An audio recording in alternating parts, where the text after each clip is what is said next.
വിജയേട്ടാ നമസ്കാരം. നമസ്കാരം. ഇപ്പോ ഇന്ത്യയിലുള്ള പാകിസ്ഥാൻ സ്വദേശികൾ അവിടെയും ഇല്ല ഇവിടെയും ഇല്ല എന്നുള്ള സ്ഥിതിയിലാണ് നിൽക്കുന്നത്. വാഗ അതിർത്തി അടച്ചു. വാഗ അതിർത്തി അടച്ചപ്പോൾ ഇന്ത്യ അതിർത്തിയും അടച്ചു. ഇവര് നമ്മുടെ പഞ്ചാബി ഹൗസിൽ രമണം പറയുന്നത് പോലെ വേണ്ട, അവനെ പോലീസ് സ്റ്റേഷനിൽ നിന്ന് പുറത്തു വിടണ്ട, അകത്തും കിടത്തണ്ട, അവനെ പഠിക്കൽ നിന്നോട്ടെ എന്ന് പറയുന്നത് പോലെയാണ് ഇവരുടെ സിറ്റുവേഷൻ എന്ന് പറയുന്നത്. ഇവർ ഈ രണ്ട് അതിർത്തിയുടെ നടുക്ക് കുടുങ്ങി കിടക്കുകയാണ്. സത്യം പറഞ്ഞാൽ ഒരു ഇന്ത്യക്കാരനാണ് ഞാൻ. പഹൽഗാം ഭീകരാക്രമണത്തിൽ എനിക്ക് ശക്തമായിട്ടുള്ള പ്രതിഷേധമുണ്ട്. പക്ഷേ അവരുടെ അവസ്ഥ കാണുമ്പോൾ നമുക്ക് വളരെ ദയനീയമായിട്ട് തോന്നും. കഴിഞ്ഞ ദിവസം ഇന്നലെ ഇവർ ഈ കുട്ടികളെയും അവരുടെ രണ്ട് കൊച്ചുകുട്ടികൾ, ഒരു പർദ്ദയിട്ട സ്ത്രീ, അവർ രണ്ട് കുട്ടികളെ കരയുന്നു. അവരുടെ ഒരു അമ്മുമ്മ പോലെ ഒരു സ്ത്രീ, വളരെ വയസ്സായ ഒരു സ്ത്രീ ഒരു കുഞ്ഞിനെ എടുത്ത് ആശ്വസിപ്പിക്കുന്നു. വേറൊരു സ്ത്രീയാണെങ്കിൽ പാകിസ്ഥാനെ നോക്കി തെറി പറയുന്നു, തുറന്നു തരാത്തെന്താണെന്ന് പറയുന്നു. ഇന്ത്യൻ പട്ടാളക്കാർ വന്ന് അവരെ ആശ്വസിപ്പിക്കുന്നു. ഇതൊക്കെയാണ് നമുക്ക് കാണാനായിട്ട് സാധിക്കുന്നത്. അപ്പൊ പാകിസ്ഥാന്റെ ഒരു മനോഭാവം ഉണ്ടല്ലോ, സ്വന്തം ജനതയോടുള്ള മനോഭാവം. ഈ മനോഭാവമുള്ള പാകിസ്ഥാനെയാണ് ഇവിടെയുള്ള മതമൗലികവാദികൾ സപ്പോർട്ട് ചെയ്യുന്നത് എന്ന് ഒരു സംഭവം ചേട്ടൻ ആലോചിച്ച് നോക്കണം. അതുകൊണ്ടാണെന്ന് തോന്നുന്നു എനിക്ക്, നമ്മൾ ഇവന്മാരോട് പാകിസ്ഥാനി പോടാന്ന് പറയുമ്പോൾ ഇവർക്ക് പേടി. കാരണം പാകിസ്ഥാനിൽ പോകുമ്പോൾ പാകിസ്ഥാൻ പോലും അവിടെയുള്ള ജനങ്ങളെ നല്ലപോലെ നോക്കുന്നില്ല, പിന്നെയാണ് ഇവന്മാർ അകത്ത് കയറ്റുന്നത്. അപ്പൊ അതിന്റെ കൂട്ടത്തിൽ ഈ പാകിസ്ഥാൻ പൗരന്മാർ എന്തായാലും പോകണം, അവരുടെ കാര്യത്തിൽ ഒരു അനിശ്ചിതത്വം നിൽക്കുന്നുണ്ട്. അതിന്റെ കൂട്ടത്തിലുള്ള ഒരു സംഭവം എന്ന് പറഞ്ഞാൽ നമ്മുടെ ഇവിടെയുള്ള ഇന്ത്യൻ പൗരത്വം എടുക്കാൻ വന്ന പാകിസ്ഥാനികളുടെ കാര്യമാണ്. ഇപ്പൊ നമ്മുടെ ഈ കോഴിക്കോട് ഒരു ഹംസക്ക ഉണ്ട്, എപ്പോഴും നമ്മൾ ചർച്ച ചെയ്യുന്ന ഒരു വിഷയമാണ്. ഈ ഹംസക്കയുടെ കേസ് പറഞ്ഞാൽ വളരെ കോമഡിയാണ്. 1967 ഹംസക്ക കിഴക്കൻ പാകിസ്ഥാനായിട്ടുള്ള ബംഗ്ലാദേശിൽ പോയി, ധാക്കയിൽ പോയി. ധാക്കയിൽ നിന്ന് അവിടെ നിന്ന് യുദ്ധം വന്നപ്പോൾ 71 പാകിസ്ഥാൻ ഇന്ത്യ യുദ്ധം വന്നപ്പോൾ ബംഗ്ലാദേശിന് ഇന്ത്യ സ്വാതന്ത്ര്യമാക്കി. അപ്പൊ ബംഗ്ലാദേശിൽ യുദ്ധം വന്നപ്പോൾ ഇക്ക അവിടെ നിന്ന് നേരെ കറാച്ചിയിലോട്ട് ചാടി. കറാച്ചിയിൽ നിന്ന് ഇക്ക 2007 തിരിച്ചു വന്ന് ഇവിടെ സെറ്റിലായി. ഇവിടെ സെറ്റിലായപ്പം ഇന്ത്യൻ പൗരത്വം ഇല്ല. അപ്പൊ ഇക്കയ്ക്ക് ഇന്ത്യൻ പൗരത്വം ഇല്ലാത്തത് കൊണ്ട് തന്നെ ഇക്ക ഇപ്പൊ ലോങ് ടേം വിസയിലാണ് ഇവിടെ കഴിഞ്ഞു പോകുന്നത്. അപ്പോ എന്ത് വിഷയം വന്നാലും പോലീസുകാർ ഓടി ഇക്കയുടെ വീട്ടിലെത്തും, ഹംസക്കയുടെ വീട്ടിലെത്തി ചോദ്യം ചെയ്യലും ബഹളവും ഒക്കെയാണ്. അപ്പൊ ഇതെല്ലാവർക്കും അറിയാവുന്ന കാര്യമാണ്. അങ്ങനെയുള്ള വിഷയമുണ്ട്. അതുപോലെ തന്നെ ഈ ഇന്ത്യൻ സ്വദേശികളെ വിവാഹം ചെയ്ത പാകിസ്ഥാനി യുവതികളുടെ കാര്യം, അതും വളരെ കഷ്ടത്തിലായിട്ടുള്ള ഒരു നിലയിലാണ് ഇപ്പൊ നിൽക്കുന്നത്. ഇപ്പോ സുപ്രീം കോടതി ഈ കാര്യത്തിൽ ഒരു വിധി പറഞ്ഞിട്ടുണ്ട്. അതായത് ബംഗളൂരു സ്വദേശിയായിട്ടുള്ള ഒരാളെ 5 കുടുംബാംഗങ്ങളെയും പാകിസ്ഥാനിലേക്ക് നാട് കടത്തുന്നത് സുപ്രീം കോടതി വെള്ളിയാഴ്ച സ്റ്റേ ചെയ്തിട്ടുണ്ടെന്നാണ് പറയുന്നത്. അവരുടെ പൗരത്വ പദവി സംബന്ധിച്ച് അന്തിമ തീരുമാനം ഉണ്ടാകുന്നത് വരെ അവർക്കെതിരെ ഒരു നിർബന്ധിത നടപടിയും സ്വീകരിക്കരുത് എന്നാണ് കേന്ദ്രത്തോട് ആവശ്യപ്പെട്ടിരിക്കുന്നത്. സുപ്രീം കോടതിയുടെ ഈ തീരുമാനത്തോട് യോജിക്കുന്നുണ്ടോ? ഇതൊരു അനാവശ്യ നടപടിയാണോ? നമ്മുടെ രാജ്യത്തിന്റെ ഒരു തീരുമാനം എന്ന് പറയുന്നത് നമ്മൾ നേരിട്ട ആ ഒരു എന്താ പറയാ, രാജ്യം നേരിട്ട ഒരു അപമാനം, ആ ഒരു ഭീകരത, അതിനൊക്കെയല്ലേ ആദ്യം പ്രാഥമികമായിട്ടുള്ള നമ്മളൊരു ഇമ്പോർട്ടൻസ് കൊടുക്കേണ്ടത്. പാകിസ്ഥാൻ പൗരന്മാരുടെ കാര്യം പാകിസ്ഥാൻ നോക്കട്ടെ. ഇപ്പൊ നമ്മൾ സിന്ധു നദീജല കരാർ റദ്ദാക്കിയപ്പോൾ നമ്മളെ സുപ്രീം കോടതി എന്തുകൊണ്ടാ പറയാത്തത്, അയ്യോ അവിടുത്തെ ജനങ്ങൾ വെള്ളം കിട്ടാതെ മരിക്കുമല്ലോ എന്നുള്ളത്? അത് പാകിസ്ഥാൻ നോക്കട്ടെ, അത് നമ്മൾ അറിയേണ്ട കാര്യമില്ലല്ലോ എന്നുള്ള നിലപാടാണല്ലോ നമ്മൾ എടുത്തത്. ആ ഒരു നിലപാട് ഇതിലോട്ട് നമുക്ക് കൊണ്ടുവരാനായിട്ട് സാധിക്കില്ലേ? ഇത് സുപ്രീം കോടതി സ്റ്റേ ചെയ്യേണ്ട കാര്യമില്ല. കാരണം ഓൾറെഡി കേന്ദ്ര സർക്കാർ പറഞ്ഞിട്ടുണ്ട്. സ്റ്റേ ചെയ്യേണ്ട ആവശ്യമില്ല. കാരണം അത് സ്റ്റേയിലേക്ക് പോകണ്ട. കാരണം അവർ ഓൾറെഡി ഇപ്പൊ പാകിസ്ഥാനിലേക്ക് പോകണ്ട എന്ന് തന്നെ കേന്ദ്ര സർക്കാർ പറഞ്ഞിട്ടുണ്ട്. നമുക്ക് ശ്രദ്ധിക്കാം, ഇതിന്റെ ഒരു ദിവസങ്ങളൊന്ന് ശ്രദ്ധിക്കാം. പാകിസ്ഥാനായിട്ട് നമ്മൾ ഇഷ്യൂ ഉണ്ടാകുന്നു. ഇഷ്യൂ ഉണ്ടായി കഴിയുമ്പോഴത്തേനും നമ്മുടെ സർക്കാർ പറയുന്നു പാകിസ്ഥാൻ പൗരന്മാർ അത്രയും പെട്ടെന്ന് രാജ്യം വിടണം എന്ന് പറയുന്നു. അതിന് നമ്മുടെ സർക്കാർ കൊടുത്തത് 3 ഡേറ്റുകളാണ്. ശ്രദ്ധിച്ചാൽ മനസ്സിലാക്കാൻ കഴിയും. അതിൽ ആദ്യത്തെ ഡേറ്റ് കൊടുത്തത് ഈ ടൂറിസ്റ്റ് വിസയിലും ബിസിനസ് വിസയിലും മറ്റും ഷോർട്ട് ടൈമിന് ഇവിടെ വന്നിട്ടുള്ള ആളുകളുണ്ട്, അവരോട് രാജ്യം വിട്ട് പോകാനാണ് പറഞ്ഞത്. അവർക്കാണ് ഫസ്റ്റ് ഡേറ്റ് കൊടുത്തത്. എനിക്ക് തോന്നുന്നു അവർക്ക് 48 മണിക്കൂറിനുള്ളിൽ രാജ്യം വിടാനാണ് അവിടുത്തെ പറഞ്ഞത്. 48 hours രാജ്യം വിടാൻ. കാരണം അവർ വന്നിട്ട് അധിക ദിവസങ്ങളോ അല്ലെങ്കിൽ അധിക നാളുകളോ, ഒരു 3 months ഇല്ലെങ്കിൽ 45 days പോലും ആകാത്തവരാണ് അവർ. അവിടുത്താണ് 48 മണിക്കൂറിനോ പൊക്കോളാൻ പറഞ്ഞത്. അവരെല്ലാം 48 മണിക്കൂറിനോ പോവുക തന്നെ ചെയ്തു. പോയില്ലെങ്കിൽ പൊക്കിയെടുത്ത് അകത്തിടാനും പറഞ്ഞു. യാതൊരു ദാക്ഷിണ്യം ആ കേസിലില്ല. സെക്കൻഡ്, സ്റ്റുഡൻസ്, നമ്മുടെ ഈ വിദ്യാർത്ഥികൾ അനവധി പേര് ഇന്ത്യയിൽ പഠിക്കുന്നുണ്ട്. അവർക്ക് നമ്മൾ കൊടുത്തത് 72 മണിക്കൂറാണ്. 72 മണിക്കൂറിനകം നിങ്ങൾ പാകിസ്ഥാനിലേക്ക് പോകണം. അത് സ്റ്റുഡൻസ് വിസയിൽ വന്നവരാണ്. അതായത് വളരെ കാലമായിട്ട് ഇവിടെ വന്നവരല്ല, സ്റ്റുഡൻസ് വിസ PG-യും മറ്റും എടുക്കാനൊക്കെ ആയിട്ട് വന്നവരാണ്. നമ്മുടെ മെഡിക്കൽ വിദ്യാഭ്യാസ രംഗത്തൊക്കെ അവർ ധാരാളം പേര് വരുന്നുണ്ട്. അവരെയാണ് നമ്മൾ വിട്ടത്. അതും 72 മണിക്കൂർ ആകുന്നതിന് മുമ്പ് തന്നെ അവർ കാലിയായി പോയി. മൂന്നാമത് നമ്മൾ ഒരു ടൈം കൊടുത്തിരുന്നത് രോഗികളായിട്ട് ഇവിടുത്തെ ഈ പേഷ്യൻസ് ഒരുപാട് പേരുണ്ട്. ഒരുപാട് നമ്മുടെ ബാംഗ്ലൂരും ഒക്കെ സൗത്ത് ഇന്ത്യയിലെ ഹോസ്പിറ്റലാണ് അവർ കൂടുതൽ പ്രിഫർ ചെയ്യുന്നത്. അപ്പൊ അങ്ങനെ ഹോസ്പിറ്റലിൽ കിടന്ന രോഗികളുണ്ട്. അവർക്ക് നമ്മൾ ഒരു ടൈം കൊടുത്തു. ആദ്യം നമ്മൾ അവർക്ക് കൊടുത്ത ടൈം 27-ാം തീയതി ആയിരുന്നു, മാർച്ച് 27. പക്ഷെ അതിനൊരു പ്രായോഗിക ബുദ്ധിമുട്ടുണ്ട്. രോഗികളാണെന്ന് വെച്ചാൽ പലരും കിടപ്പ് രോഗികളോ അല്ലെങ്കിൽ ട്രീറ്റ്മെന്റ് നമുക്കറിയാലോ, അവർ കൂടുതലായിട്ട് വരുന്ന ഈ ഹാർട്ടിന്റെ പ്രോബ്ലമായിട്ടുള്ള സർജറിയും അതിനാണ് കൂടുതൽ അവിടുത്തെ ആളുകൾ വരുന്നത്. കാരണം നമ്മുടെ ഇന്ത്യയിൽ എക്സ്പെൻസീവ് അല്ല, ചെലവ് കുറവാണ്. ഒന്നാമത്തെ കാര്യം. രണ്ടാമത്തെ കാര്യം, ഒരു മികച്ച ട്രീറ്റ്മെന്റ് കിട്ടുന്ന ലോകത്തിലെ ഒരു രാജ്യങ്ങളൊന്നും ഇന്ത്യയാണ്. കാരണം അവരുടെ കയ്യിലുള്ള പണം, കാരണം അവരെ സംബന്ധിച്ച് അവരുടെ അമേരിക്കയിൽ ട്രീറ്റ്മെന്റിന് പോകുന്നത് പോലെ തന്നെയാണ് അവർ ഇന്ത്യയിലേക്ക് വരുന്നത്. കാരണം നമ്മുടെ ഇവിടെ നിന്നൊക്കെ ഒരുപാട് പേര് അമേരിക്കയിൽ പോകുന്നില്ലേ എന്ത് വന്നാലും ചികിത്സയ്ക്ക്. അപ്പൊ അവരുടെ പാകിസ്ഥാൻസിന് അത്രയും പൈസയില്ല, പാകിസ്ഥാനിലും ബംഗ്ലാദേശിലും. അവരെ സംബന്ധിച്ച് ഇന്ത്യയാണ് അവരുടെ അമേരിക്ക. അപ്പൊ ഇവിടുത്തെ നല്ല ട്രീറ്റ്മെന്റ് കിട്ടും, വലിയ പണമാകത്തില്ല. എന്തിനും ഗൾഫ് രാജ്യങ്ങളിൽ നിന്ന് ഒരുപാട് അറബികൾ ഉൾപ്പെടെ ഇവിടെ വരുന്നില്ലേ. ലാഭകരമായതുകൊണ്ട് തന്നെ വരുന്നത്. ഞാൻ പേര് ആശുപത്രികളെ പറയുന്നത്, കേരളത്തിലെ എത്രയോ ആശുപത്രികൾ ഈ അറബ് കൺട്രീസിൽ നിന്ന് വരുന്ന അറബ്സിന് വേണ്ടിയിട്ട് തന്നെ ഒരുപാട് പാക്കേജും കാര്യങ്ങളും കൊടുക്കുന്നുണ്ട്. അവരിവിടെ ഇപ്പൊ ആയുർവേദത്തിന്റെ ട്രീറ്റ്മെന്റിന് അവർ വരുന്നുണ്ട്, അറബ്സ്. അപ്പൊ അവിടെ സാധാരണ വരാറുണ്ട്. അപ്പൊ അങ്ങനെയുള്ള രോഗികളുണ്ട് പാകിസ്ഥാനിൽ നിന്ന് വന്നിട്ടുള്ളത്. അവരെ പെട്ടെന്ന് അവർക്കൊരു ഡേറ്റ് കൊടുത്താൽ നടക്കത്തില്ല. അപ്പൊ അവരെ രണ്ടാക്കി. ആ ഒരു പേഷ്യൻസിന് പെട്ടെന്ന് പോകാൻ കഴിയുന്ന പേഷ്യൻസിന് 27-ാം തീയതി പോവുക. അങ്ങനെ കുറച്ച് പേര് ഇവിടുന്ന് പോയി. പിന്നെ കൊടുത്തൊരു ഡേറ്റ് 29 ഇല്ലെ 30, അങ്ങനെയായിരുന്നു പിന്നെ ഡിവൈഡ് ചെയ്തത്. അതായത് ഈ സ്ട്രക്ചറിൽ പോകേണ്ടവരുണ്ട്, യൂറിൻ ബാഗും മറ്റുമൊക്കെ യൂസ് ചെയ്യുന്നവരുണ്ട്. അപ്പൊ അതൊക്കെ കൊണ്ട് ഇവർക്ക് പോവുക എന്ന് പറഞ്ഞാൽ വളരെ സിമ്പിൾ അല്ല. നമുക്കറിയാലോ, സർജറി ഒക്കെ കഴിഞ്ഞ് കിടക്കുന്നവരോ ഇല്ലെങ്കിൽ അങ്ങനെയുള്ളവരുണ്ട്. അത് കഴിഞ്ഞിട്ട് കേന്ദ്ര സർക്കാർ അപ്പോഴൊക്കെ പറഞ്ഞത് എന്താണ് വെച്ചാൽ, എല്ലാ സ്റ്റേറ്റിനും നിർദ്ദേശം കൊടുത്തു, പാകിസ്ഥാൻ പൗരന്മാരുടെ അവരെ കളക്ട് ചെയ്യണം, പുറത്തു വിടണം, അവരുടെ ഡീറ്റെയിൽസ് വേണമെന്ന് പറഞ്ഞു. ഈ സമയത്ത് തന്നെ ഉത്തർപ്രദേശിലും കർണാടകത്തിലും വിവിധ സംസ്ഥാനങ്ങളിലടക്കം നമ്മൾ നേരത്തെ പറഞ്ഞ ഈ ഹംസിക്കയെ പോലെയുള്ള, ഈ കോഴിക്കോടുള്ള ഹംസയെ പോലെയുള്ള അനവധി പേരുണ്ട്.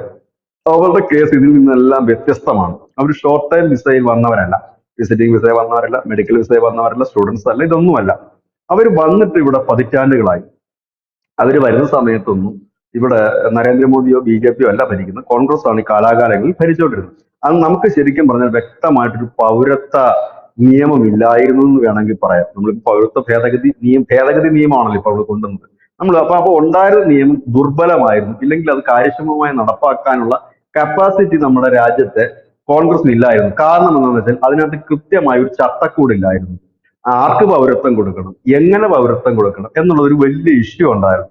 ഇനി ഈ മുസ്ലിംസ് ആയിട്ടുള്ള ഒരു പാകിസ്ഥാനിൽ നിന്ന് വന്നിട്ടുണ്ടെങ്കിൽ അവർക്ക് പൗരത്വം കൊടുത്താൽ ഹിന്ദുക്കളെ പ്രശ്നം ഉണ്ടാകുന്നില്ല. ഈ കോൺഗ്രസിന്റെ എപ്പോഴും അവരുടെ ബുദ്ധി പോകുന്നതെന്ന് വെച്ചാൽ, അവരെക്കാലവും ഈ രാജ്യം ഭരിച്ചിരുന്നത് ഈ ഒരു ത്രാസിൽ ഹിന്ദുവിനെ ഇരുത്തും, ത്രാസിൽ ഈ മുസ്ലിമിനെ ഇരുത്തും. എന്നിട്ട് തൂക്കിക്കൊണ്ടേ ഇരിക്കും ഇവര്. എവിടെങ്കിലും ഒരു ഇച്ചിരി തൂക്കക്കൂടുതൽ ഹിന്ദുവിനാണെങ്കിൽ ഇപ്പുറത്ത് അവർ അധികം വൈകാതെ തന്നെ അടുത്ത ഒരു കട്ട എടുത്ത് വെച്ച് ഇവിടെ ബാലൻസ് ചെയ്യും. ഇങ്ങനെ ബാലൻസ് ചെയ്തിട്ടുള്ള കളിയാണ് ഇവിടെ നടക്കുന്നത്. അപ്പൊ ഇവർക്ക് കൺഫ്യൂഷനാണ്. ഈ മുസ്ലിങ്ങൾക്ക് കൊടുത്താൽ ഹിന്ദുക്കൾ പ്രശ്നം ഉണ്ടാക്കുന്നത്, ഇനി ഹിന്ദുക്കൾക്ക് കൊടുത്താൽ മുസ്ലിങ്ങൾ പ്രശ്നം ഉണ്ടാകും. അതിന് എങ്ങനെ ഹാൻഡിൽ ചെയ്യണം എന്നറിയില്ല. അതിനാണ് നമ്മൾ ശുദ്ധമായ മലയാളത്തിൽ ഇച്ഛാശക്തി എന്ന് പറയുന്നത്. ഇച്ഛാശക്തിയുള്ള ഒരു ഭരണാധികാരികൾക്ക് സ്ട്രോങ് ആയിട്ട് ഒരു ഡിസിഷൻ എടുത്ത്, ഇതാണ് നമ്മുടെ പോളിസി, അവിടെ നിന്ന് വരുന്ന ഹിന്ദുക്കൾക്ക്, ക്രിസ്ത്യാനികൾക്ക്, പാഴ്സിക്ക്, സിഖുകാർക്ക്, ഇത്ര നാൾക്കകം വരുന്നവർക്ക് നമ്മൾ ഇവിടെ ഇത് കൊടുക്കും, നമ്മുടെ പൗരത്വം കൊടുക്കും, ഇതാണ് നമ്മുടെ നിയമം, ഇതങ്ങ് പാലിച്ചാൽ മതി എന്ന് പറയുന്ന സംഭവം തീർന്നു. പക്ഷെ അതിവിടെ കൊണ്ടുവന്നപ്പോഴും കോൺഗ്രസ് പ്രതീക്ഷിച്ചത് ഈ രാജ്യത്ത് സംഭവിച്ചു. കോൺഗ്രസ് പ്രതീക്ഷിച്ചതുപോലെ തന്നെ ഈ രാജ്യം കത്തി, വലിയ പ്രശ്നവും ഉണ്ടായി. പൗരത്വ ഭേദഗതി സമരം നമ്മൾ കണ്ടതാ. പക്ഷെ അത് ഹാൻഡിൽ ചെയ്യാൻ തക്ക കരുത്ത് നരേന്ദ്രമോദിക്ക് ഉണ്ടായിരുന്നു. നേരെ മറിച്ച് മൻമോഹൻ സിംഗിന്റെ കാലത്താണ് ഈ നിയമം കൊണ്ടുവന്നിരുന്നെങ്കിൽ എന്ന് വെച്ചാൽ മുസ്ലിങ്ങൾക്ക് ഉൾപ്പെടെയുള്ളവർക്ക് പൗരത്വം കൊടുത്തിരുന്നെങ്കിൽ പോലും കലാപം ഉണ്ടായാലും അത് കോൺഗ്രസ് ഭയക്കുകയാണ്. കോൺഗ്രസിന്റെ പ്രശ്നം വെച്ചാൽ ഈ ജാതി മത ശക്തികളെ പീഡിപ്പിച്ച് കിട്ടുന്ന വോട്ടേ ഉള്ളൂ. അതിനപ്പുറത്തേക്ക് അവർക്ക് ഒരു പോളിസി മുമ്പോട്ട് വെക്കാനില്ല. BJP സംബന്ധിച്ച് അവർക്ക് ഭയക്കുണ്ട്. കാരണം അവരുടെ കീഴിൽ RSS എന്ന് പറയുന്ന വലിയ മിഷണറി സംവിധാനമാണ്. അവർക്ക് വോട്ട് കിട്ടാൻ വേറെ വഴിയുണ്ട്, വികസനത്തിന്റെ വഴി അല്ലെങ്കിൽ മറ്റെന്തെങ്കിലും വഴിയുണ്ട്. അവരത് ആ രീതിയിൽ അവർ മൂവ് ചെയ്യും. അപ്പോഴത്തേനും കോൺഗ്രസിന് അത് മൂവ് ചെയ്യാൻ വേറെ വഴിയില്ല. അവർക്ക് ആകെ അറിയാവുന്ന കളി ഇതാണ്: സൽമാൻ റുഷ്ദിയുടെ ബുക്ക് നിരോധിക്കുന്നു, അതിനിപ്പുറത്ത് അയോധ്യയിലെ യാത്ര നിരോധിക്കുന്നു. ബാലൻസിംഗ് ആണ്, മൊത്തം ബാലൻസിംഗ്. അപ്പൊ ഈ ബാലൻസിംഗിന്റെ ഉള്ള കളിയാണ്. അപ്പൊ എന്താണ്, അയോധ്യയില് പോയിട്ട് പിന്നെ രാജീവ് ഗാന്ധി പോയി കല്ലിട്ട് ആ ഒരു സംഭവം. അപ്പോഴത്തേനും എന്ത് പറ്റി? ഹിന്ദുക്കളുടെ തട്ട് താണു, മുസ്ലിങ്ങളുടെ തട്ട് പൊങ്ങി. അപ്പോഴാണ് ഷബാനു ബാനു കേസ് വരുന്നത്, കിടക്കുന്ന പണി. ഷബാനു ബാനു കേസിനെതിരെ ഓർഡിനൻസ് ഇറക്കി, അത് താത്തു. ബാലൻസിംഗ് ആണ്. ഈ ബാലൻസിംഗ് കളിയാണ് ഈ കോൺഗ്രസ് ഈ രാജ്യത്ത് തകർത്തത്. അതായത് പ്രീണിപ്പിക്കുക. അതാണ് നരേന്ദ്രമോദി എപ്പോഴും പറഞ്ഞത്, പ്രീണന രാഷ്ട്രീയം എനിക്കില്ല, സബ്കാ സാത്ത് സബ്കാ വികാസ് എന്ന് പറയുന്നതിന്റെ കാര്യം അതാണ്. ഈ പീഡിപ്പിക്കാൻ പോകുന്ന ഇപ്പൊ എന്ത് പറ്റി? അവരുമില്ല ഇവരുമില്ല. അതാണ് ഇപ്പോഴത്തെ അവരുടെ ഒരു പ്രധാനപ്പെട്ട പ്രശ്നം. ഈ പ്രീണിപ്പിച്ച് നിർത്തുന്നതിന്റെ ഒരു പ്രധാന പ്രശ്നം എന്ന് വെച്ചാൽ, കുറെ കഴിയുമ്പോഴത്തേനും ഈ പ്രീണനക്കാരൊക്കെ അവരുടെ വഴിക്ക് പോകും, കുറച്ചുകൂടെ നല്ലത് കിട്ടുമ്പോൾ. നേരെ മറിച്ച് നമ്മൾ അവർക്ക് വേണ്ടിയിട്ടുള്ള കാര്യങ്ങൾ ചെയ്ത്, വീട് നൽകുകയോ ഇല്ലെങ്കിൽ റോഡ് നൽകുകയോ ചെയ്താൽ അവരുടെ മനസ്സിൽ ആ കടപ്പാട് എന്നും ഉണ്ടാകും. സാധാരണ മനുഷ്യരുടെ മനസ്സിൽ ആ ഒരു കടപ്പാടുണ്ടാകും. അതാണ് ഇത് ചെയ്യേണ്ടത്. അപ്പൊ അവർക്ക് പറ്റിപ്പോയൊരു തെറ്റാണ് പൗരത്വ ഭേദഗതി. അത് ഇപ്പൊ ഒരു കറക്റ്റ് ചട്ടക്കൂട് നിയമമുണ്ട്. അപ്പൊ ഇങ്ങനെ വന്നു കഴിഞ്ഞപ്പോഴത്തേനും ആദ്യമായിട്ട് ഇന്ത്യയെ പൗരത്വം കൊടുത്ത ആർക്കാണെന്നറിയാവോ ധനുഷൻ? ഗുജറാത്തിലുള്ള ഒരു മുസ്ലിമിനാണ് കൊടുത്തത്. അപ്പം മുസ്ലിമിന് പൗരത്വം കൊടുക്കത്തില്ല എന്നായിരുന്നു ഇവിടുത്തെ വലിയ പ്രധാനം. മുസ്ലിമിനാണ് ഇന്ത്യ പൗരത്വം കൊടുത്തത് ആദ്യം. എന്തുകൊണ്ടാണ് അത് കൊടുത്തതെന്ന് അറിയാവോ? ഈ കേസും ഇപ്പൊ ഈ ധനുഷ് നേരത്തെ ആദ്യം സൂചിപ്പിച്ച ഈ ഹംസയുടെ കേസും ഈ യു പി കിടക്കുന്ന ഒരു 54 പേരുടെ കേസും കേരളത്തിൽ കിടക്കുന്നവരുടെ കേസും കാശ്മീരിലെ ഒരു CRPF വൈഫിന്റെ കേസുണ്ട് ഉണ്ട്. ഇനി വൈഫിന്റെ CRPF വൈഫ്, അപ്പൊ നമ്മൾ സ്വാഭാവികമായിട്ട് ചോദിക്കും CRPF എന്തിനാണ് പാകിസ്ഥാനി കല്യാണം കഴിച്ചതെന്ന് ചോദിക്കും. അത് ഇതിനേക്കാൾ വിചിത്രമായ ഒരു കഥയാണ്. അതായത് പാക് അധിനിവേശ കാശ്മീരിലാണ് ഈ പെൺകുട്ടിയുടെ കുടുംബം പകുതി ഉള്ളത്. പകുതി കുടുംബം കിടക്കുന്നത് കാശ്മീരിലാണ്. ഈ പാക് അധിനിവേശ കാശ്മീർ എന്ന് പറഞ്ഞാൽ കാശ്മീരികളുടെ പലരുടെയും കുടുംബവും ബന്ധുക്കളും ഒക്കെ കിടക്കുന്ന സ്ഥലം. അവിടെ നിന്നുള്ള ഒരു പെൺകുട്ടിയാണ് ഇദ്ദേഹം കല്യാണം കഴിച്ചത്. ഇപ്പോൾ ഈ പാക് അധിനിവേശ കാശ്മീർ ആരുടെ അടുത്താണ്? പാകിസ്ഥാന്റെ അടുത്താണ്. അപ്പൊ സ്വാഭാവികമായി ഈ പെൺകുട്ടി എന്ന് പറയാൻ കഴിയില്ല, ഇച്ചിരി പ്രായമൊക്കെ ആയിട്ടുണ്ട് അവർക്ക്. അപ്പൊ അവരിപ്പോൾ എന്ത് സംഭവിച്ചു? പാകിസ്ഥാനിലേക്ക് ഓട്ടോമാറ്റിക്കായിട്ട് പോകണം. അതാണ് അവരനുഭവിക്കുന്ന പ്രശ്നവും പ്രതിസന്ധിയും. അതായത് അവരുടെ വീട്ടിൽ അമിത്ഷാ പോയിട്ടുണ്ട്. അവരുടെ മകന് ഈ ആദരിച്ചിട്ടുണ്ട്. ടെറർ അറ്റാക്കിൽ കൊല്ലപ്പെട്ട ഇതാണ്. അവിടെ പോയിട്ട് ആദരിച്ചിട്ടുണ്ട്. അവരും പോകണം പുറത്ത്. ആ ഉമ്മയും മറ്റും പോകണം. അപ്പൊ അവരുടെ ഭർത്താവ് ചോദിക്കുന്നു, ഇവളെ ഞാൻ എന്തിനാണ് കളയുന്നത്? കാരണം പാക് അധിനിവേശ കാശ്മീർ എന്ന് പറയുന്നത് നമ്മുടെ ആയിരുന്നല്ലോ, അവര് പിടിച്ചെടുത്ത് പോയില്ലേ. അപ്പൊ റൂള് വരുമ്പോ കറക്റ്റാ അപ്പുറത്താണ്. ഇപ്പൊ നമ്മുടെ നാട്ടില് ഈ പഞ്ചായത്തുകാർ കണ്ടിട്ടില്ലേ? നിങ്ങൾ ഈ വാർഡിലാണ്, അയ്യോ ഞാൻ ഈ വാർഡിലല്ല, അത് ഈ വാർഡിലാണ്, നിങ്ങൾ അളന്ന് നോക്കി തിട്ടപ്പെടുത്തി വരുമെന്ന് പറയും. നമ്മൾ അതിന്റെ പക്കത്തായിരിക്കും അതുപോലത്തെ അവസ്ഥയാണ് അവിടുത്തെ അവസ്ഥ. ഹംസയുടെ അവസ്ഥ മറ്റൊരു അവസ്ഥയാണ്. ഇതിനകത്തൊന്ന് പറഞ്ഞാൽ കൃത്യമായി പണ്ട് ഈ ജനന സർട്ടിഫിക്കറ്റും മരണ സർട്ടിഫിക്കറ്റും ഒന്നുമില്ല. ഈ ജനന സർട്ടിഫിക്കറ്റും മരണ സർട്ടിഫിക്കറ്റും ഒക്കെ നമ്മുടെ രാജ്യത്ത് വളരെ കുറച്ച് നാളെ ആയിട്ടുള്ളൂ കൃത്യമായിട്ട് ചെയ്യണം എന്ന് പറയുന്ന ഒരു സാഹചര്യം. ഈ ആധുനിക കാലത്ത് പോലും വീട്ടിൽ പ്രസവിച്ചിട്ട് ബർത്ത് സർട്ടിഫിക്കറ്റ് തേടി നടക്കുന്നവരുണ്ട്. അതൊന്ന് ആലോചിച്ചോളൂ. ഈ ആധുനിക കാലത്ത് ചെന്ന് ബർത്ത് സർട്ടിഫിക്കറ്റ് ചോദിച്ച് വീട്ടിൽ പ്രസവിച്ച് ടീമെന്ന് ചോദിച്ചപ്പോൾ അവര് പറഞ്ഞു ഞങ്ങൾ തന്നെ പൊക്കിൾപ്പൊടിയൊക്കെ മുറിച്ച് ഞങ്ങൾ തന്നെ സർജറി ഒക്കെ ചെയ്ത് പുറത്തെടുത്താണ് സർട്ടിഫിക്കറ്റ് ആണ്. അപ്പം അവര് പറഞ്ഞൊരു കാര്യം, സാർ എന്നാ പിന്നെ സർട്ടിഫിക്കറ്റോട് നിങ്ങളെ ഉണ്ടാക്കിയില്ല. കാരണം ഇവിടെ എന്ന് പറഞ്ഞാൽ കൃത്യമായിട്ട് അങ്ങനെ തന്നെ പറഞ്ഞത്. അങ്ങനെയാണെങ്കിൽ നിങ്ങളൊരു കാര്യം ചെയ്തു അതുകൂടെ നിങ്ങൾക്ക് ചെയ്യാൻ ഇത്ര ആക്കി കഴിച്ചത്. എന്തിന് വീട്ടിൽ പ്രസവിക്കുന്ന സ്ത്രീകളെ ആദരിക്കുന്ന ചടങ്ങ് കേരളത്തിൽ വെച്ചിട്ടുണ്ട്. വലിയ ചടങ്ങായിരുന്നു അത്. അപ്പം ഇപ്പൊ അങ്ങനെയല്ല. വീട്ടിലാണ് പ്രസവം നടക്കുന്നതെങ്കിൽ പോലും അത് ആശുപത്രിയെ ബന്ധപ്പെടുകയും അവിടെ കൃത്യമായി തന്നെ ബർത്ത് രജിസ്റ്ററിൽ അവരുടെ പേര് രജിസ്റ്റർ ചെയ്യുകയും ചെയ്യണം. ഇല്ലെങ്കിൽ ഈ കുട്ടിക്ക് എന്താ സംഭവിക്കുന്നതെന്ന് വെച്ചാൽ ബർത്ത് സർട്ടിഫിക്കറ്റ് ഇല്ലാതെ വരും. ഇത് ഇന്ത്യൻ പൗരനല്ല. ഇത് ഏത് പൗരനാണെന്ന് ആർക്കറിയാം? ആകാശത്ത് നിന്ന് പൊട്ടി വീഴുന്ന ഒരു പൗരന് നമുക്ക് പറയാൻ കഴിയും. കാരണം യാതൊരു നാഷണാലിറ്റി ഇല്ല, ഒന്നുമില്ല. അതിനാണ് അവിടെ രജിസ്റ്റർ ചെയ്യാൻ പറയുന്നത്. നമുക്ക് മനുഷ്യന് അറിയാൻ പറ്റും. ഇപ്പം മരണം നടക്കുന്ന പഴയ പോലെയല്ല. നമ്മുടെ വീട്ടിൽ നമ്മുടെ കാരണവന്മാർ, അതായത് നമ്മുടെ അപ്പന്മാരൊക്കെ മരിച്ചു കഴിഞ്ഞിട്ട് അന്നൊന്നും നമ്മൾ പഞ്ചായത്തിൽ പോയി രജിസ്റ്റർ ചെയ്യാറില്ല മരണ സർട്ടിഫിക്കറ്റ്. അതുകൊണ്ട് എന്താ സംഭവിച്ചത്? മരിച്ചു പോയവരെല്ലാം റേഷൻ കാർഡിൽ നിറഞ്ഞു നിന്നു. നരേന്ദ്രമോദി സർക്കാർ അധികാരത്തിൽ വന്ന് കേരളത്തിൽ ഒരു വലിയ ഇഷ്യൂ നടന്നതാണത്. പലരുടെ റേഷൻ വെട്ടിക്കുറച്ചെന്നും പറഞ്ഞിട്ട് വലിയ ഇഷ്യൂ നടന്നു. എന്താ കാര്യം എന്ന് വെച്ചാൽ ഇത് പകുതി പേരും പരേതാത്മാക്കളാണ്. കുറച്ചുപേര് നരകത്തിലുണ്ട്, കുറച്ചുപേര് സ്വർഗത്തിലുണ്ട്, കുറച്ചുപേര് പാതാളത്തിലുണ്ട്. കാരണം ഇല്ലവര് മരിച്ചുപോയി. ഇവിടെ ഒന്നും പേര് രജിസ്റ്റർ ചെയ്ത് നീക്കം ചെയ്തിട്ടില്ല. ആ പേരുകാർ ഇപ്പോഴും ഉണ്ട്. ഒരു കുടുംബത്തിൽ 4 പേരേ ഉള്ളൂ, പക്ഷെ 8 പേരുടെ പേരുണ്ട്. കാരണം ബാക്കിയുള്ള 4 പേര് അത് പരേതാത്മാക്കളാണ്, ഭാവിന് മാത്രമേ വരൂ എന്ന് പറയാൻ പറ്റൂ. ഇതായിരുന്നു ഈ കേരളത്തിൽ നടന്നുകൊണ്ടിരുന്ന ഒരു പ്രധാനപ്പെട്ട സംഭവം. അത് നീക്കം ചെയ്തു. വോട്ടർ പട്ടിക മരിച്ചുപോയവരുടെ പേര് ഇപ്പോഴും ഉണ്ട്. അതിപ്പോ ഇനി നടക്കത്തില്ല. ഇപ്പൊ ആധാറുമായിട്ടൊക്കെ ലിങ്ക് ചെയ്യുന്നത് അത് പോയി. ഈ ആധാർ വന്നപ്പോ അങ്ങനെ കുറെ ഇഷ്യൂസുകൾ വന്നു. ഇപ്പൊ അത് നടക്കില്ല. നമ്മളുടെ ഇപ്പൊ എന്റെ അച്ഛൻ മരിച്ചപ്പോഴും ഞാൻ ആ പഞ്ചായത്ത്, എന്റെ അച്ഛൻ ഹോസ്പിറ്റലിൽ നിന്നാണ് മരിച്ചത്, ആ ഹോസ്പിറ്റലിനടുത്തുള്ള പഞ്ചായത്തിൽ പോയി 7 ദിവസത്തിനുള്ളിൽ ഞാൻ അതിന്റെ സർട്ടിഫിക്കറ്റ് വാങ്ങിയത്. ഇപ്പൊ അത് കർശനമാണ്, അത് ചെയ്തേ പറ്റും. ഇനിയിപ്പോ നമ്മൾ രജിസ്റ്റർ ചെയ്യാൻ പോയിട്ട് നമ്മുടെ വാർഡ് മെമ്പർ, പഞ്ചായത്തിന്റെ മുനിസിപ്പാലിറ്റിയുടെ വാർഡ് മെമ്പർ നമ്മുടെ വീട്ടിൽ വന്നിട്ട് പറയാം അതെ രജിസ്ട്രേഷൻ എപ്പോഴും നടത്തണം എന്ന് പറയും. ബാക്കിയുള്ള കാര്യങ്ങളൊക്കെ അവർ ചെയ്തോളും. അല്ലെങ്കിൽ ആശാ വർക്കർമാർ ആരെങ്കിലും വന്നിട്ട് പറഞ്ഞ് ചെയ്യിക്കാറുണ്ട്. അപ്പൊ ഇപ്പോഴത്, മുമ്പ് അതില്ലായിരുന്നു. മുമ്പ് രജിസ്റ്റർ ഇല്ല. മുമ്പ് ഞാൻ ചോദിച്ചു പഴയ ഒരു ആൾക്കാരുടെ അടുത്ത് നിങ്ങളുടെ ഒരു ബർത്ത് സർട്ടിഫിക്കറ്റ് കൊണ്ടുവരാൻ പറഞ്ഞു. സത്യത്തിൽ അവർ എവിടെ പോയി കൊണ്ടുവരും? സ്കൂളിൽ പോയവരാണെങ്കിൽ സ്കൂളിൽ തപ്പാൻ പോകാം. എന്നോട് ചോദിച്ചിട്ടുണ്ട് അങ്ങനെ ഒരാള്, അയാൾക്ക് ഒരു ഇഷ്യൂ വന്നപ്പോ എന്നോട് ചോദിച്ചു. ഞാൻ പറഞ്ഞു പഠിച്ച സ്കൂളിൽ. അപ്പം പുള്ളി സ്കൂളിൽ ഞാൻ പോയിട്ടുണ്ടെന്ന് പറഞ്ഞു. പോയി തപ്പാൻ പറഞ്ഞു. തപ്പാൻ അവിടെ സ്കൂളിൽ ചെന്നപ്പോഴത്തേനും പറഞ്ഞു ഇത് എന്താന്ന് വെച്ച് കഴിഞ്ഞാല് അതിപ്പോ അയാളുടെ ഒരു സിറ്റുവേഷൻ നമുക്ക് മനസ്സിലാവും. അപ്പൊ സ്കൂളില് രജിസ്റ്റർ ഇല്ല. രജിസ്റ്റർ ഇല്ല. അപ്പം അവിടെ അവര് പറഞ്ഞൊരു പോം വഴി, പഞ്ചായത്ത് പറഞ്ഞു കൊടുത്തൊരു പോം വഴി എന്താന്ന് പറഞ്ഞു കഴിഞ്ഞാൽ നിങ്ങളെ അന്ന് പഠിപ്പിച്ചിരുന്ന ഏതെങ്കിലും ഒരു അധ്യാപകനെ പരിചയമുണ്ടോ എന്നാണ്. ഇയാള് തന്നെ മരിക്കാറായിരിക്കുന്നു, വളരെ പ്രായം ചെന്നൊരു മനുഷ്യനാണ്. ഇയാൾക്ക് എന്തോ ഒരു അത്യാവശ്യത്തിന് വേണ്ടിയിട്ട്. അപ്പൊ ഇയാളെ പഠിപ്പിച്ച അധ്യാപകരെ എങ്ങനെ ജീവിച്ചിരിക്കും? വല്ലാത്തൊരു പരിതാപകരമായ അവസ്ഥയാണ്. പിന്നെ സംസ്ഥാന സർക്കാർ അദ്ദേഹത്തിന് വേണ്ട എന്തോ ഒരു കാര്യം ചെയ്തു കൊടുത്തു. അദ്ദേഹത്തിന് എന്തോ ഒരു വാർദ്ധക്യ പെൻഷന്റെ ആവശ്യമായിട്ട് എന്തോ ഒരു ആവശ്യത്തിനാണ്, ആവശ്യം ഞാൻ ഓർക്കുന്നില്ല. ഇതുപോലത്തെ അവസ്ഥയാണ് ഇന്ന് പലർക്കും. സ്കൂളിൽ അന്നൊക്കെ എന്ന് പറഞ്ഞാൽ ഈ കമ്പൽസറി ആയിട്ട് സ്കൂളിൽ പോകത്തില്ല. നമ്മുടെ രാജ്യത്ത് ഈ കമ്പൽസറി ആയിട്ട് വിദ്യാഭ്യാസം നടപ്പാക്കി തുടങ്ങിയിട്ട് അധികം നാളുകളായിട്ടില്ല. അപ്പൊ പണ്ട് കാലത്ത് സ്കൂളിൽ പോകത്തില്ല. പണ്ട് കാലത്ത് ഈ നോർത്ത് ഇന്ത്യയിൽ 5 വയസ്സായത് മനസ്സിലാക്കുന്നത് എങ്ങനെയാണെന്ന് അറിയാമോ? ഈ കൈ ഇങ്ങനെ പിടിപ്പിച്ച് ചെവിയുടെ താഴത്തെ തട്ടി പിടിക്കണം. അപ്പോഴാണ് സ്കൂളിൽ ഹെഡ് മാസ്റ്റർ പറയും 5 വയസ്സായെന്ന്. കണക്കാണ്, ഒരു കൊട്ടത്താപ്പ് കണക്കാണ് ഇത് ഈ പിടിക്കുന്നത്. ഇതാണ് അന്നത്തെ ഒരു മെഷർമെന്റ്, 5 വയസ്സായി. കാരണം ബർത്ത് സർട്ടിഫിക്കറ്റ് ഇല്ല.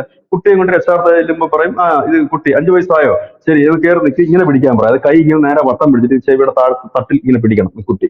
അപ്പൊ 5 വയസ്സായ കുട്ടിക്ക് അത് പിടിക്കാൻ പറ്റും എന്നൊരു കാൽക്കുലേഷൻ ആണ് പ്രാകൃതമായി. അത് പഴയ കാലമാണ്. അപ്പം അങ്ങനെയുള്ളവരാണ് ഇവരെല്ലാരും. ഇവരൊക്കെ ഓൾറെഡി ഇന്ത്യക്കാരാണ്. പാകിസ്ഥാനീസ് എന്ന് പറയുന്നത് തന്നെ ഇന്ത്യയിൽ നിന്ന് പോയവരാണ്. പുതിയ തലമുറക്കാർ അവിടെ തന്നെ ജനിച്ചു വളർന്നവരാണെങ്കിൽ പഴയ ആൾക്കാർ എല്ലാവരും അങ്ങനെ. ഇപ്പൊ ഈ നോക്കൂ, ഈ പോകാൻ നിൽക്കുന്ന കേരളത്തിലാണെങ്കിലും യു പിയിലാണെങ്കിലും ഈ ബാംഗ്ലൂർ ഇപ്പോഴത്തെ ഈ കേസ് അതിൽ ഉള്ളവരാണെങ്കിലും ഒക്കെ കുറഞ്ഞത് ഒരു 10-60 വയസ്സിന് ഇല്ല 64 വയസ്സിന് മുകളിലുള്ളവരാണ്. അതായത് അവർ ഇവിടെ വന്ന് ജീവിച്ചു. അത് കാലാകാലങ്ങളിൽ ഒരു നയമില്ലാത്തത് കൊണ്ടും ഒരു സിസ്റ്റം ഇല്ലാത്തതുകൊണ്ടും കോൺഗ്രസ് അവർക്ക് വേണ്ട കാര്യങ്ങൾ ചെയ്തില്ല. പകരം അവരെ ഡെയിലി പോലീസ് സ്റ്റേഷനിൽ കൊണ്ട് ഒപ്പിടിച്ചു. പിന്നെ അവരെ കുറിച്ച് ഇടയ്ക്കിടയ്ക്ക് ആൾ വരുമ്പോൾ പോയി അന്വേഷിക്കും. പാകിസ്ഥാന്റെ ഒരു പേര് കേൾക്കുമ്പോൾ അങ്ങോട്ട് പോകും. ഇങ്ങനെ ചെയ്തുകൊണ്ടിരുന്നതാണ്. ഒരു സിസ്റ്റം ഇല്ല. ഇപ്പോൾ നമ്മൾ അതൊരു സിസ്റ്റമാക്കി വരുന്നുണ്ട്. ഇതിനകത്ത് എല്ലാവരും തന്നെ ലോങ് വിസയിലാണെങ്കിൽ, ഈ ലോങ് വിസ എന്ന് പറഞ്ഞു കഴിഞ്ഞാൽ ഈ പൗരത്വ ഭേദഗതി നിയമത്തിന്റെ ചട്ടക്കൂടിലേക്ക് പൗരത്വം നൽകാൻ അപേക്ഷിക്കാൻ അവർക്ക് കഴിയും. അതിനുള്ള രേഖകൾ സമർപ്പിക്കണം. ഈ രേഖ എന്ന് പറയുന്നത് നമുക്കറിയാമല്ലോ, ഒരു സർക്കാർ ഓഫീസിൽ പോയിട്ട് നമ്മളൊരു കാര്യം സാധിക്കണമെങ്കിൽ രേഖ സംഘടിപ്പിക്കുക എന്ന് പറഞ്ഞ ഒടുക്കത്തെ പരിപാടി. ഇനിയിപ്പോ അതിന് മാറ്റം വരിക നമ്മുടെ രാജ്യത്ത്. എല്ലാം കൂടി ഒരു കാർഡിലാക്കുകയാണ്. അത് വന്നു കഴിഞ്ഞാൽ ഒരു കാർഡ് കൊണ്ട് കൊടുത്താൽ മതി. ഇല്ലെങ്കിൽ നമ്മൾ എത്ര പേപ്പറുമായിട്ടാണ് നമ്മൾ, ഒന്നും വേണ്ട, ഒരു സ്കോളർഷിപ്പ്, നമ്മളൊരു വിദ്യാർത്ഥി സ്കോളർഷിപ്പിന് പോവുകയാണെങ്കിൽ വരുമാന സർട്ടിഫിക്കറ്റ്, ജാതി സർട്ടിഫിക്കറ്റ്, ആ സർട്ടിഫിക്കറ്റ്, ഈ സർട്ടിഫിക്കറ്റ്, അങ്ങനെ ഒരടുക്ക് സാധനവുമായിട്ടാണ് പേപ്പർലെസ് ആക്കാൻ പോവുകയാണ് ഇപ്പൊ നമ്മുടെ രാജ്യം. പല സംസ്ഥാനങ്ങളും അങ്ങനെ ആയി, നമ്മുടെ കേരള സംസ്ഥാനം അങ്ങനെ ആയിക്കൊണ്ടിരിക്കുന്നു എന്നൊക്കെ പറയുന്നത്. എനിവേ, അപ്പൊ അതാണ് അതിന്റെ ഒരു ഇഷ്യൂ. ഇപ്പൊ സുപ്രീം കോടതി സ്റ്റേ ചെയ്യേണ്ട ആവശ്യം ഉണ്ടായിരുന്നില്ല. കാരണം ഓൾറെഡി അത് കേന്ദ്ര സർക്കാർ പറഞ്ഞു കഴിഞ്ഞു. ഇവരുടെ കാര്യത്തിൽ തിരക്ക് പിടിച്ച് ഒന്നും ഇപ്പൊ ചെയ്യണ്ട, അവരവിടെ നിൽക്കട്ടെ എന്ന് പറഞ്ഞു. ഇനി മറ്റൊരു കൂട്ടരുണ്ട്, ഇപ്പൊ ഈ അതിർത്തിയിൽ കുടുങ്ങിപ്പോയ കൂട്ടർ. ഈ അതിർത്തിയിൽ കുടുങ്ങിപ്പോയ കൂട്ടരൊന്നും ഈ അതിർത്തിയിൽ കടന്ന് നരയിക്കുകയല്ല. ചിലപ്പോൾ നമ്മുടെ ചില മാധ്യമങ്ങൾ ചിലപ്പോൾ അങ്ങനത്തെ വാർത്തയൊക്കെ ചെയ്ത് കളയും. അവര് ഗേറ്റ് അടച്ചു ഇവർ ചെന്നപ്പോ, അവിടെ കിടന്ന് നരയിക്കുകയാണ്, വെള്ളവും വെളിച്ചവും ഇല്ലാതെ എന്നൊക്കെ അടിക്കും. അങ്ങനെയൊന്നും അല്ല. അവിടെ തന്നെ അവർക്ക് അതിനുള്ള സൗകര്യങ്ങൾ, അവിടെയല്ല, അതിന് വേണ്ടിയുള്ള സൗകര്യങ്ങൾ, അവരെ പാർപ്പിക്കാനുള്ള സൗകര്യങ്ങളും കാര്യങ്ങളും കേന്ദ്ര സർക്കാർ ചെയ്തിട്ടുണ്ട്. എനിക്ക് തോന്നുന്നു ഇവരെക്കാൾ എളുപ്പത്തിൽ നമുക്ക് ബംഗ്ലാദേശികളെ പുറത്താക്കാൻ കഴിയും. കാരണം അവര് ഒരു ഷോർട്ട് ടൈം ആയിട്ടുള്ള ഇങ്ങോട്ട് വന്നിട്ട്, പശ്ചിമ ബംഗാൾ ഒഴിച്ചിട്ട്, പശ്ചിമ ബംഗാളിൽ ഒരു ഇഷ്യൂ വരും, ആസാമിൽ വെച്ചിട്ട് ഇത് വരുമായിരിക്കും. ആ ബാക്കിയുള്ളവരെ പുറത്താക്കാൻ എളുപ്പം. ഇപ്പൊ കേരളത്തിൽ നിന്നൊക്കെയാണ് തൂത്തുവാരിക്കൊണ്ട്, ഒന്നും നോക്കണ്ട, നിങ്ങൾക്ക് വിസയുണ്ടോ, ലോങ് വിസയുണ്ടോ, ഇല്ലെങ്കിൽ എന്ന് വന്നെന്നൊന്നും ചോദിക്കണ്ട, എല്ലാം കൂടെ കുറഞ്ഞ നാളുകളെ ആയിട്ടുള്ളൂ ഇവിടെ. ബംഗാള് കമ്മ്യൂണിസ്റ്റ് പാർട്ടി അധികാരത്തിൽ പോയത് നോക്കിയാൽ മതി, ബംഗാളിൽ നിന്ന് വന്ന് ഈ ബംഗ്ലാദേശികളെ പിടിക്കാനായിട്ട്. പിന്നെ ത്രിപുരയിൽ നിന്ന് വരെ പിടിക്കാൻ, ത്രിപുരയിൽ നിന്ന് കമ്മ്യൂണിസ്റ്റ് പാർട്ടി അധികാരത്തിൽ പോയത് നോക്കിയാൽ മതി. ഇനി ഇങ്ങനെ അത് നോക്കി കഴിഞ്ഞാൽ മാത്രം അറിയാം. അപ്പൊ ഇവിടെ നിന്നൊക്കെ നമുക്ക് ഇവരെ നീക്കം ചെയ്യാൻ കുറച്ചുകൂടി എളുപ്പമാണ്. അപ്പം ഈ മറ്റവരെ നീക്കം ചെയ്യാൻ ഇങ്ങനെ ഒരു സാധനമുണ്ട്. അപ്പൊ അങ്ങനെ വലുതായിട്ടൊന്നും ഇപ്പൊ കുടിയേറ്റം ഇല്ല എന്ന് തന്നെ വേണമെങ്കിൽ പറയാം. പാകിസ്ഥാനിൽ നിന്ന് അങ്ങനെ കുടിയേറി വരില്ലായിരുന്നു. കാരണം ഈ ബംഗ്ലാദേശികളെ പോലെ അല്ല പാകിസ്ഥാൻകാർ. അവർ രാജ്യം എന്ന് വെച്ചപ്പോൾ അവർക്ക് പ്രത്യേക വീറായിരുന്നു. മതരാജ്യം എന്നുള്ളതും ഈ രാജ്യം ഇപ്പോൾ നമ്പർ 1 ആകും എന്നൊക്കെ അവിടുത്തെ ചില ജിന്നെ ഉൾപ്പെടെയുള്ളവരും പിന്നീട് വന്ന ഭരണാധികാരികളും ഒക്കെ അവരെ പഠിപ്പിച്ചതുകൊണ്ട് അവർ ആ തെറ്റിദ്ധാരണയുടെ പുറത്താണ് ഇതുവരെ ജീവിച്ചുകൊണ്ടിരുന്നത്. പക്ഷെ ഇപ്പൊ ഇന്ത്യ പറയുകയാണ്, നിങ്ങൾക്ക് ഇന്ത്യ ജീവിക്കണമെങ്കിൽ വരാം, ഞങ്ങൾ പൗരത്വം തരാമെന്ന് പറഞ്ഞാൽ എനിക്ക് തോന്നുന്നത് ഷഹബാസ് ഷെരീഫ് ഉൾപ്പെടെ ഇന്ത്യയിൽ വരുമെന്നാണ് എനിക്ക് തോന്നുന്നത്. മുനിയർ വരുമോന്ന് എനിക്കറിയില്ല. ബാക്കിയുള്ളവരൊക്കെ വരും. ആ അവസ്ഥയിലാണ് ഇന്ന് അവര്. അന്ന് അങ്ങനെ ആയിരുന്നില്ല. അവർക്കൊരു വീറുണ്ടായിരുന്നു, അവർ വന്നില്ല. ബംഗ്ലാദേശികൾ ഇന്ത്യയിലേക്ക് വരാൻ തുടങ്ങി എന്നാണ്. ആ ബംഗ്ലാദേശ് എന്ന് പറഞ്ഞ രാജ്യം ദരിദ്രമായി തുടങ്ങിയപ്പോഴാണ് അവർ വരാൻ തുടങ്ങിയത്. അല്ലാതെ അവർ ഇവരാരും തുടക്കം മുതലേ വന്നില്ല. ഇവരൊക്കെ ഒരു അഭിമാനം മുറുകെ പിടിച്ചിട്ടുണ്ട്. ഇവര് എല്ലാവരും പ്രതീക്ഷിക്കുന്നത് നമ്മുടെ രാജ്യം ഇന്നല്ലെങ്കിൽ നാളെ രക്ഷപ്പെടുമല്ലോ എന്നുള്ളതാണ്. പക്ഷെ അവർ വരാത്തോണ്ടാണ് വന്നത്. അപ്പൊ എന്തായാലും സുപ്രീം കോടതി ക്ക് എളുപ്പമാണ് ഇതിന് സ്റ്റേ കൊടുക്കാൻ. കാരണം ഓൾറെഡി കേന്ദ്ര സർക്കാർ തന്നെ പറഞ്ഞിട്ടുണ്ട് ഇവരുടെ കാര്യങ്ങൾ, നടപടിക്രമങ്ങളൊന്നും ipo ഉടനെ ആക്കണ്ടെന്ന് പറഞ്ഞിട്ടുണ്ട്. എന്നാലും ഇപ്പൊ ഓൾറെഡി പോകില്ല. ഇനിയിപ്പം നമ്മുടെ സംസ്ഥാന സർക്കാരിന് ചെയ്യേണ്ട ഒരു പ്രധാനപ്പെട്ട കാര്യമുണ്ട്. അത് കേരളത്തിന്റെ ആയാലും ബംഗാളിന്റെ, സോറി, കർണാടകത്തിന്റെ ആയാലും യു പിയുടെ ആയാലും ഒക്കെ ചെയ്യേണ്ട ഒരു കാര്യം, ആ സർക്കാരോട് സഹായിച്ച് ഈ പാവപ്പെട്ടവർക്ക് എത്രയും പെട്ടെന്ന് ഒരു പൗരത്വം വാങ്ങി കൊടുക്കുക. കാരണം ഇനി അവരെ സംബന്ധിച്ച് ഇനിയിപ്പോ അവർക്ക് ജോലിക്ക് പോകാനോ ഇല്ലെങ്കിൽ വേറെ എവിടെയെങ്കിലും ജോലി ചെയ്യാനോ ഒന്നും സർട്ടിഫിക്കറ്റ് ആവശ്യമില്ല. പക്ഷെ അവരൊരു നാഷണാലിറ്റിയും അവർ നമ്മുടെ ഈ രാജ്യത്തെ പൗരന്മാരെന്ന നിലയിൽ അവർക്ക് മരിക്കാനുള്ള ഒരു അവകാശം റെഡിയാക്കി കൊടുക്കേണ്ടത് സംസ്ഥാന സർക്കാരിന്റെ ഇനിഷ്യേറ്റീവാണ്. അത് ചെയ്യണം എന്നുള്ളതാണ്. ശ്രീ പിണറായി വിജയനും ശ്രീ യോഗി ആദിത്യനാഥും ഒക്കെ അതിനുവേണ്ടി ഇനിഷ്യേറ്റീവ് എടുത്താൽ നല്ലത്. അത് അധികം വൈകരുത്. കാരണം എല്ലാവരും തന്നെ വളരെ വൈകി ജീവിച്ചു പോകുന്നവരും കൂടെ ആണ് എന്നുള്ളതാണ് ഇന്നത്തെ ഒരു കാര്യം. താങ്ക് യു ചേട്ടാ, താങ്ക് യു സോ മച്ച്.